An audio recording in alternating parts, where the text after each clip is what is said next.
one of your best films to. Ang galing-galing. Congrats, congrats. Congrats. Uge.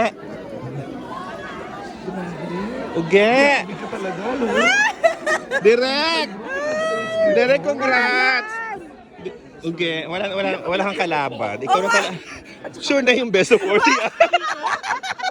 wala talaga. Oo. Pero hindi kita nabalikan, pero malapit na. Babalikan na kita. Ano yun na, we're calling it. Ikaw na talaga best supporting actor. Grabe. One of your best din to. Salamat. Ang ganda, no? Ang ganda. It's so engaging.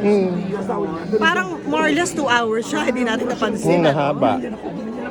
Kasi sinundan natin yung journey ng bawat character ni Ivan, ni Celine, yung bata, si Elio, tsaka yung mga tao sa paligid nila. Yung character mo yung break sa sakit.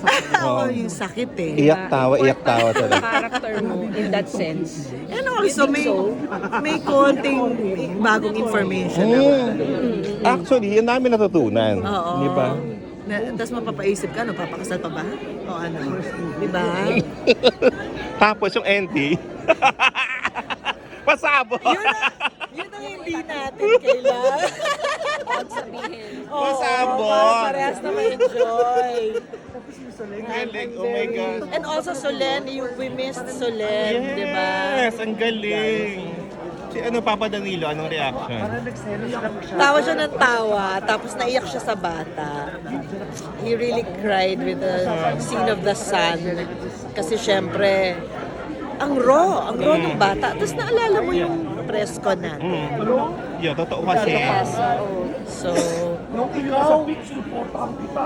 So parang emotionally, nadala tayo ng buong pelikula. Tapos kumapit tayo sa pinaglalaban ni Celine. Parang we hoped, and then we accepted, and then we hoped again. Just like, tao lang, gano'n.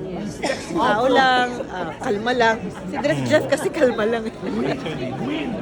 Pati yung script namin ni Direk Chris at saka ni Therese. Maganda yung combination nila. Their sense of humor and their kilig. Yes. Na seryoso. Mabigat yung premise. Exactly. And then, hindi nila hinayaan na maging lang to, rom-com or yung pakiligin lang tayo all throughout. Or maging legal, drama. Yes. So, it was a good combination and meeting of all realities.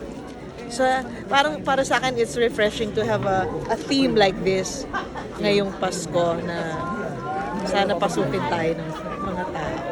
One of the year's best to sa akin. Pasok to sa akin. Nice. Thank you. Congrats! Thank you. Tayo Oo. Go!